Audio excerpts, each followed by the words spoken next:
Here we are with my first ever drawing video for the new YouTube channel. And what I'm specifically doing is I'm trying to communicate the basics of drawing a value study. Some people may question why I started here. There are a handful of other things that some folks might think are more important. But I think this is a pretty good place to start, especially because I took the time to make sure that I did this in a way that is reasonably polished. And I want you to notice a handful of things about what I've got going on. The first thing that I've got going on is I have taped down my page where the edge of the tape is meeting the edge of the paper. I did this so that I made a nice clean border around what I was drawing. Even though this is just an exercise, I want you to know that exercises can look beautiful if done well. And in this particular case, once I finished this exercise, I hung it in the classroom where I teach. I'm currently a professor at a small university in South Knoxville, Tennessee. And what I'm doing here is I'm creating a value study for you so that you can create a value study. I'm hopeful that you're not just going to watch me do this, but instead you're going to create your own value study based on what you're seeing here. And there are a handful of things that I've got going on. The first thing is that I'm using a transparent ruler so that I can see through it clearly whenever I'm trying to use it as a guide for whatever marks I'm making. A lot of people these days talk about drawing straight lines without rulers, and we'll get into that eventually. But I think for the purpose of getting our feet wet, it's a little bit of overkill. The next thing that I want to tell you about here is that what I did was I used that ruler in order to define 5 specific squares on my page.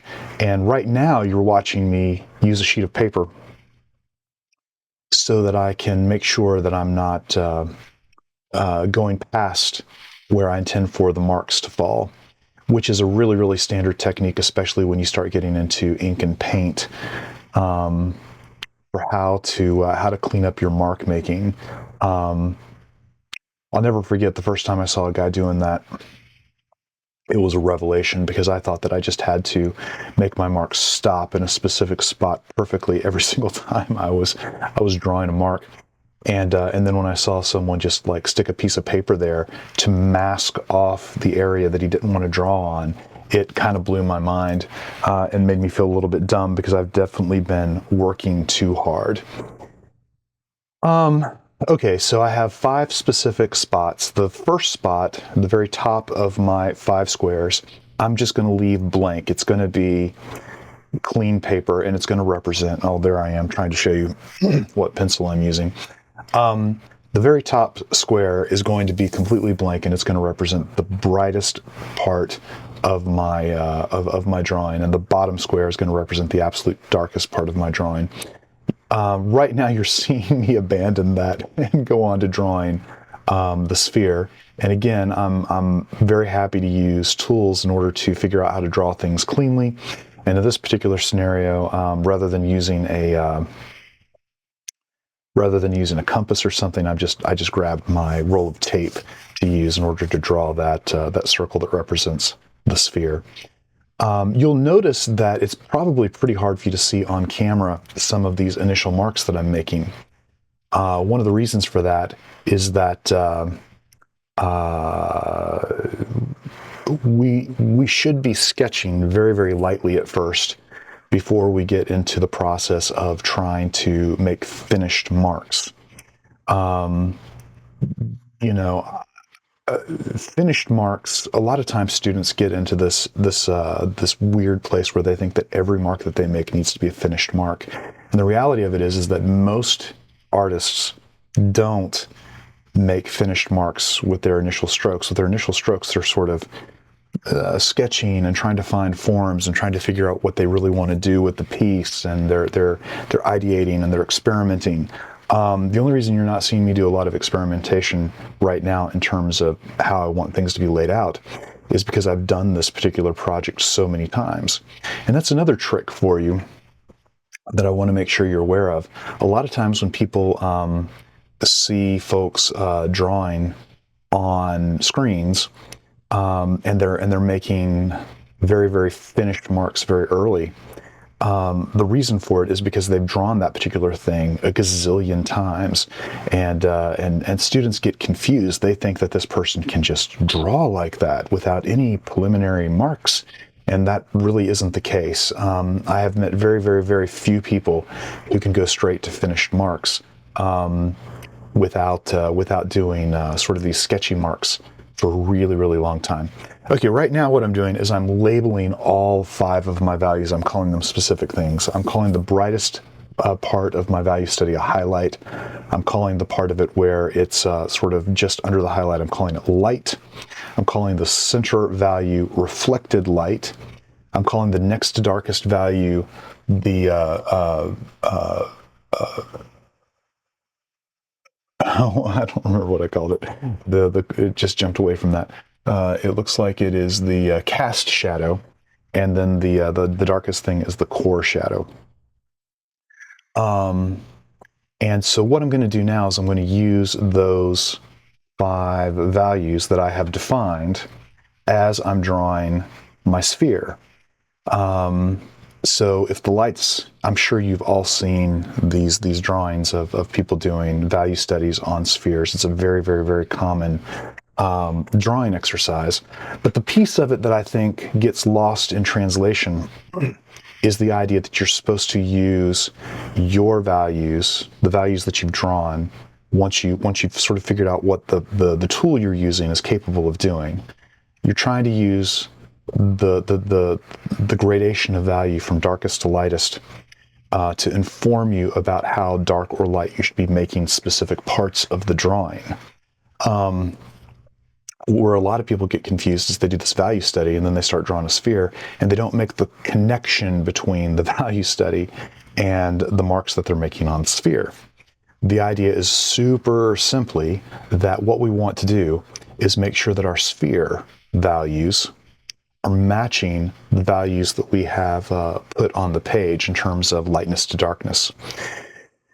And as I'm doing this, one of the things that I'm really concentrating on at this particular part of the drawing, at this stage of the drawing, is I'm trying to make sure that all the marks that I'm making are following the form of the object. In other words, where I see a lot of people going wrong when they start doing this is they'll try to make, like, they'll be drawing a sphere and then all the marks they're making with their pencil are perfectly horizontal. But that doesn't help communicate the form of the sphere. If the marks that you're making are rounded and rounding the path of the sphere, that's going to help the viewer understand the roundedness of the object. Perfectly horizontal and vertical marks do not help communicate roundedness. They communicate sort of a flatness, right? And so where a lot of students go wrong in the process of making one of these things is they just are trying too hard to be as neat as possible, when what they really need to do is really think through how the marks they're making are going to inform the final work. Now, what I'm going to do is I'm going to start drawing in like this darker area. So far you can see the highlight, which is sort of in the upper 2 o'clock position of the sphere, and then you can see the light around it, where as opposed to the part of the ball that's too bright, because you can almost see the reflection of the light source in it. That's what the highlight is. The light section of the ball is probably trying to represent what I would call like the local value or the local color of the sphere. And then after that, we're talking about things that are shadows, and shadows are really, really important. That's kind of why I'm starting with this particular drawing exercise for you, is because shadows are one way that objects start appearing to be three-dimensional as opposed to flat in your final drawing. Now, as we get further into this, I'll start talking about when you want for your drawings to be flat and when you want for your drawings not to have this level of depth. But I do think that having this level of depth, at least figuring out how to do this level of depth, is important because it helps inform how you'd be dealing with objects that are supposed to be flat. When we get into cartoon drawing and all that, those sorts of things, we still want to be able to utilize depth cues in order to communicate effectively as designers, as creatives who are trying to communicate visually, and so we'll get there. But one of the big things that I want you to learn right here, this particular drawing is doing many duties at the same time. What I'm doing right now is I'm drawing a very, very, very dark background. And the reason I'm doing a very, very dark background at the behind the light and the highlight of the object is because one of the design principles that I hope you're going to learn over time is this idea that things that are light need to be either in front of or behind things that are dark. If you put something that's dark in front of something that's dark, it's really difficult to see it. And if you put something that's very light in front of something that's very light, it's really difficult to see it. So one of the biggest ideas in design that I want to make sure we're really getting here at the very beginning is this idea of contrast. I want to put things that are light next to things that are dark so that they are highly contrasting one another. And I want to put things that are dark next to things that are light so that they are highly contrasting each other. And because this particular sphere is going to have a shadow at its base, I'm going to make the stuff behind the shadow very light, as though the table that the ball is sitting on or whatever is very light. This may involve you needing to exaggerate whatever you're seeing in order to do this effectively, and that's okay. Exaggeration in drawing is really, really important, and exaggeration in design is really, really important. And in this particular instance, I'm definitely exaggerating the values that are possible here so that it communicates better on paper. I've got limited values. I've got 5 values that I'm trying to utilize in the process of doing this piece. And in reality, there are probably more values than that being represented by the light hitting the particular object that we're dealing with. But I don't want to be limited to the values that are really there. What I want to do is I want to exaggerate the values so that what I draw communicates more clearly. Okay, so now that we have the basic idea of what's happening, I want to talk for a minute about the pencils that I'm using. So when we have, you may have at some point in time purchased drawing pencils, and notice that they all have these crazy labels on them that say things like HB, H2, H4, H6, H8, or B2, B4, B6, B8. And you may even have messed around with them and realized that the H pencils seem to be lighter when you're drawing with them than the B pencils. And that's probably a pretty good indicator for how to do a project like this, right? So use the B pencils whenever you're trying to draw darker, and use the H pencils whenever you're trying to draw lighter. I'm going to tell you straight up that the scoop is that H pencils, when I was a kid, I'll tell it to you this way. I'll tell you what I was told when I was a kid. Then I'll tell you what was wrong with what I was told when I was a kid. When I was a kid, I was told that H stood for hard and B stood for black, and so the harder leads didn't really produce as much graphite, and the black leads did, and so therefore that was why. But that's not entirely true. H actually stands for hot, and B actually stands for BAS, B-A-S. Hot, H-A-U-T-E, maybe, hot. Like she's haughty, right? And BAS, like base. And what's really happening there is that all pencils are made out of, these kinds of pencils rather, are made out of graphite. And B pencils, the graphite has a binding agent in it. The graphite has a binding agent in it. And the binding agent allows more or less graphite to come off of the pencil. So H pencils have a high amount of binding agent, and so therefore not as much graphite comes off of the pencil lead. And BAS, B pencils, have a lower amount of binding agent. BAS, base, low, a lower amount of binding agent in them, and so therefore they allow more graphite to come off the pencil. And so that is why your H pencils are lighter and your B pencils are darker. The next thing you'll notice that's going on here, let me finish the idea about the pencils.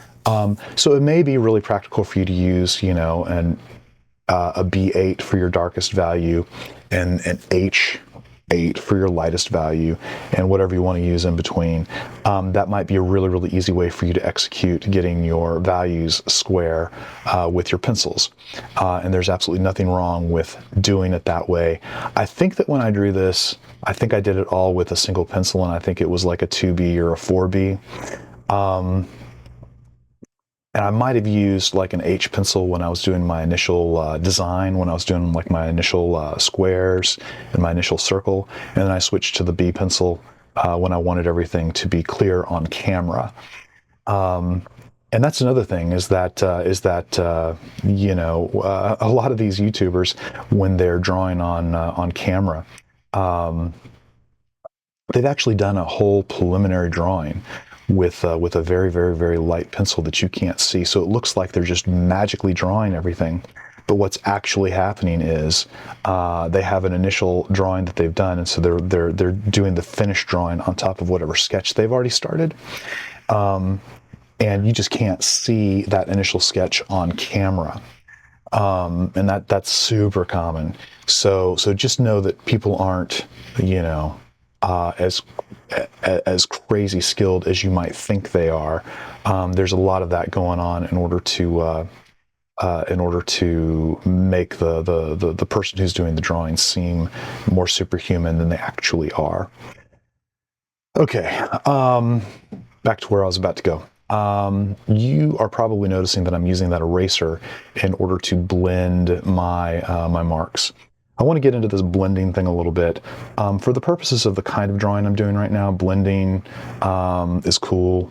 I figure you guys have probably done some blending, and were probably shown some blending techniques or whatever when you were in middle school or high school art, maybe even in like your early drawing college classes or something. And I'm doing this really more than anything just to make sure that I'm doing a very clean pencil drawing, and a pencil drawing that looks fairly realistic. But I want to tell you something about the difference between fine art and commercial art right now. The difference between fine art and commercial art is that in a lot of cases, a commercial artist is only going to use a pencil. This isn't 100% true, by the way. This is a generalized statement. A commercial artist is often going to use a pencil in order to sort of figure out what they're trying to draw, and then they're going to finish the drawing with a finishing medium like ink or paint or something. and you're probably not going to see a whole lot of that pencil in the finished work.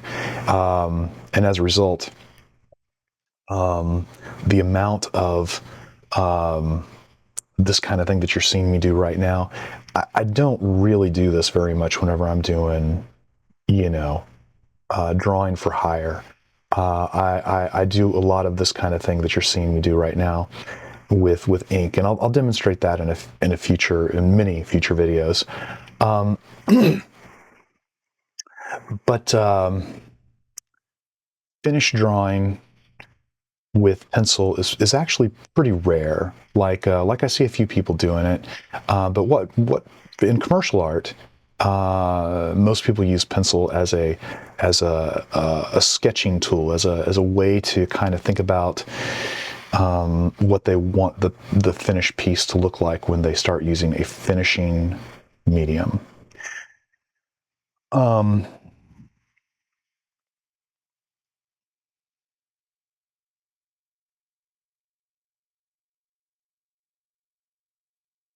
What I'm doing right at this particular moment in the video, by the way, sorry to cut myself off, is I'm dealing with reflected light. So here's the deal. When the light from your light source is hitting the table or whatever your object is sitting on, it bounces back a little bit. So usually there's like this little edge or a rim light on the edge of the object, even if it's sitting against a shadow. And even if your object isn't doing that, it's a good idea to include it, again, because of this idea of contrast. It helps the viewer understand the form that they're looking at, and I think that that's really important. Another thing that I see a lot of younger artists doing whenever they're doing a project like this is I see them just working too fast. Part of the reason I'm playing this back in real time for you instead of speeding it up, while I think the sped up version would probably be much more entertaining, I want you to actually understand how long it takes to get this look, which is going to be a fairly realistic looking, sphere by the end of it, just done with pencil.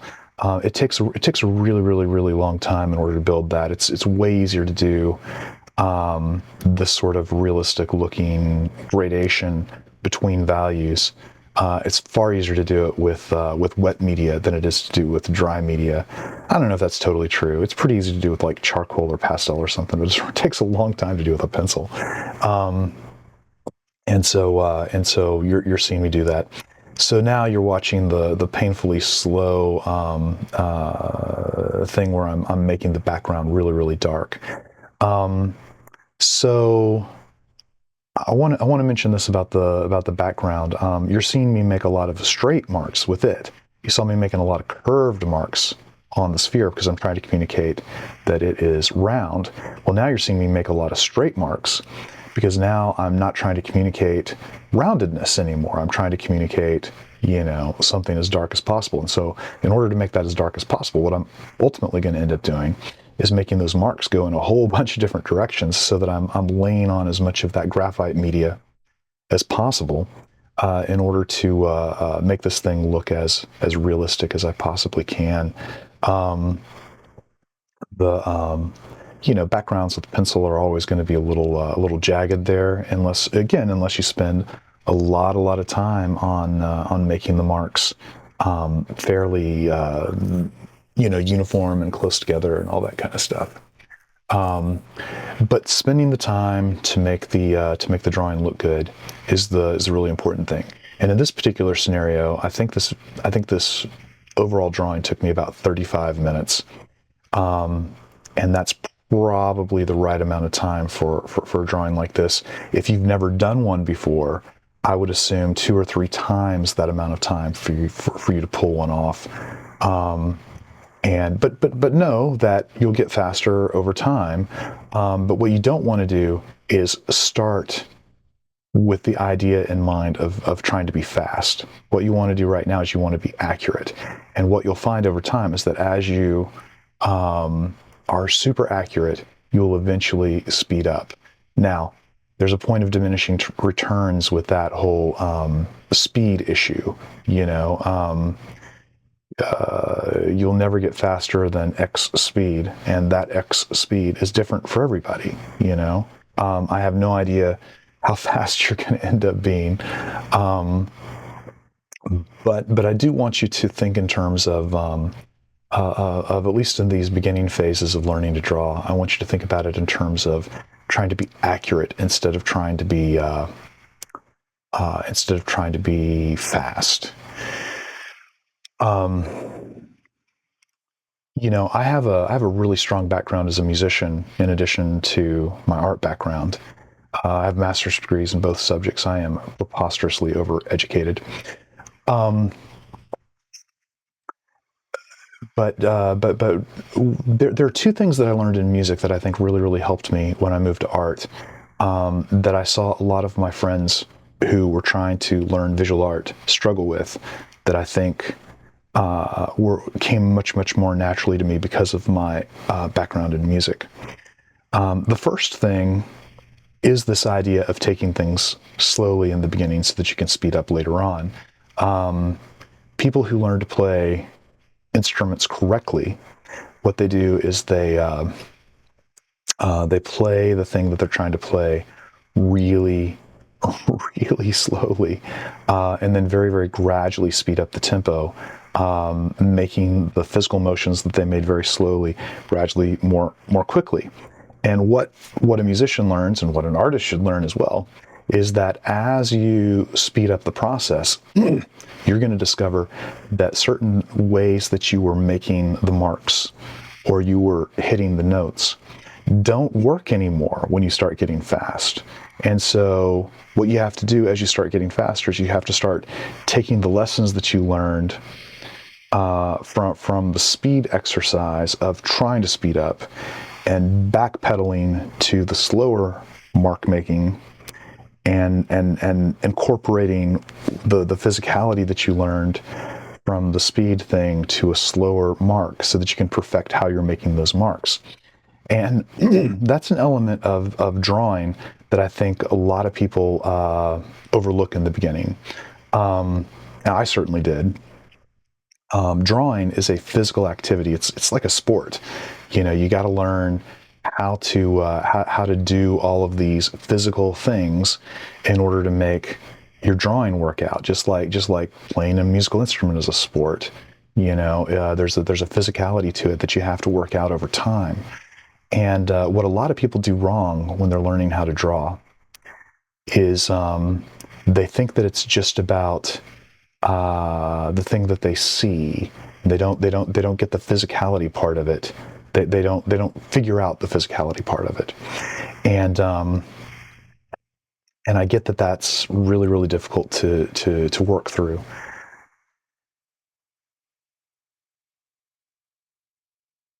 Because it's so not obvious. But once we've done a handful of these, we're going to do a study in how to make marks with finishing media, meaning ink, and I think that'll start solidifying some of those ideas for you. Now, I think we're about 10 minutes away from getting to the end of this video now. So I want to start talking about some of the things that I'm hopeful that you're figuring out in the process of this. The first thing that I'm hopeful that you're figuring out, so refreshing your memory on what the point of this is.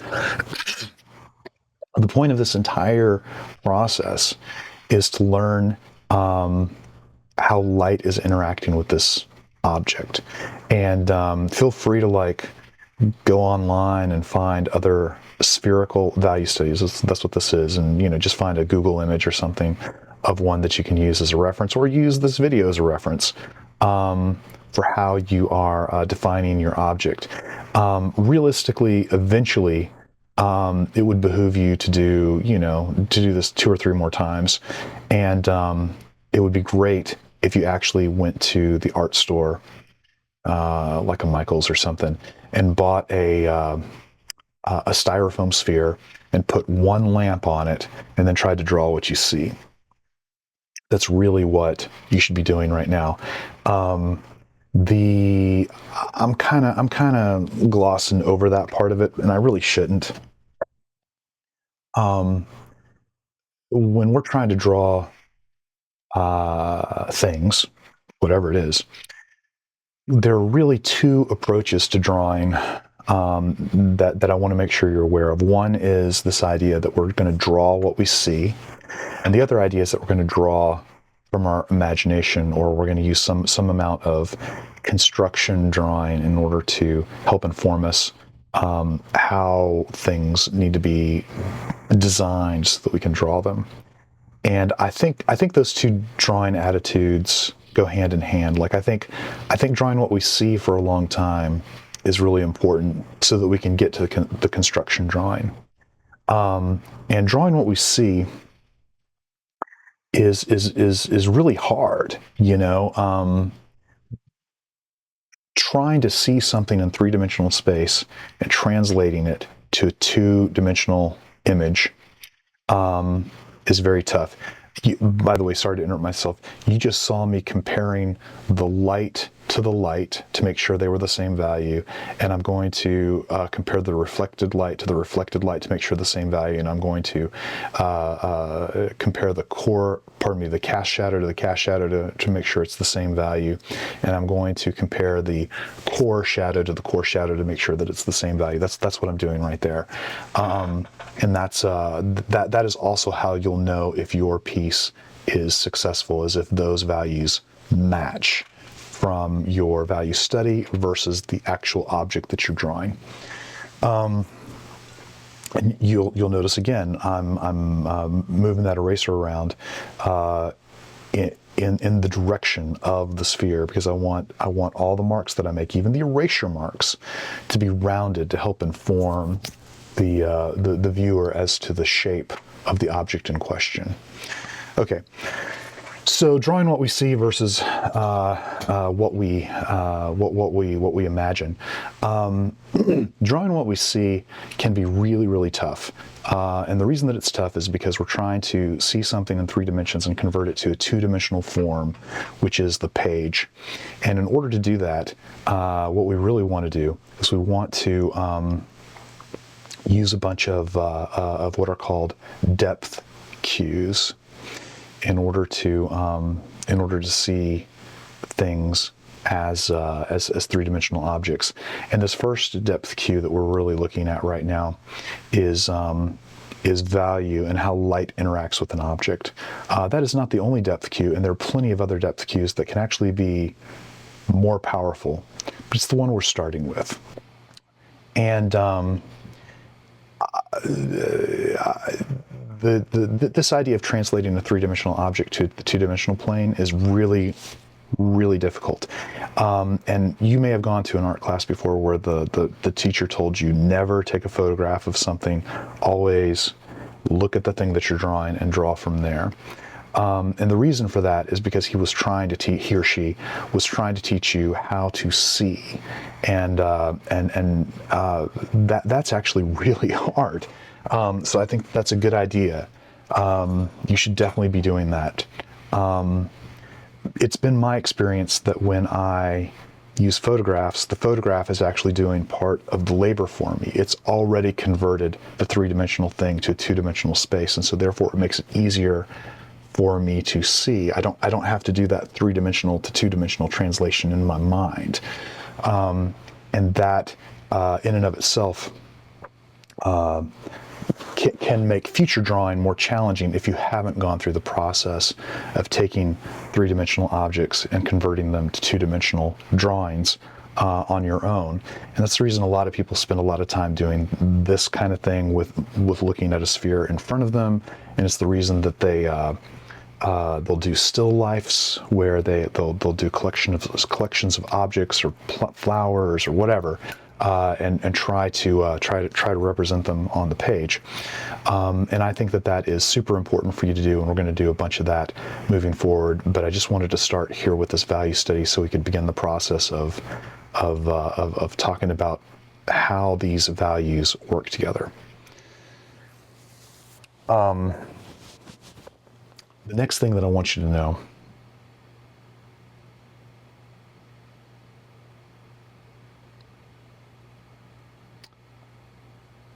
Oh, I should tell you this. The reason I moved to that other eraser is so that I could erase just a little bit more accurately, and because by this point in the drawing, that first eraser was pretty nasty. You know, it had a lot of graphite on it, and I needed something where I could draw. I mean, actually pull media off the page really well with something else. Okay, so this looks like it's getting pretty close to being finished, and I think that I'm just about ready to pull the tape off of it. The nice thing about the tape on the edges of this drawing is that when I pull that tape off, it's going to create a really clean frame around the edges of the drawing, and that clean frame is going to make it so that so that the drawing looks really polished when I pull that tape off.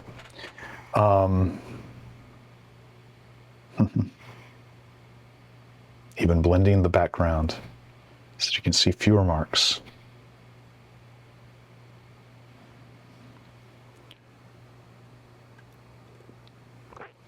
All right, there's some tricks to putting down the tape. The big thing I want you to know is that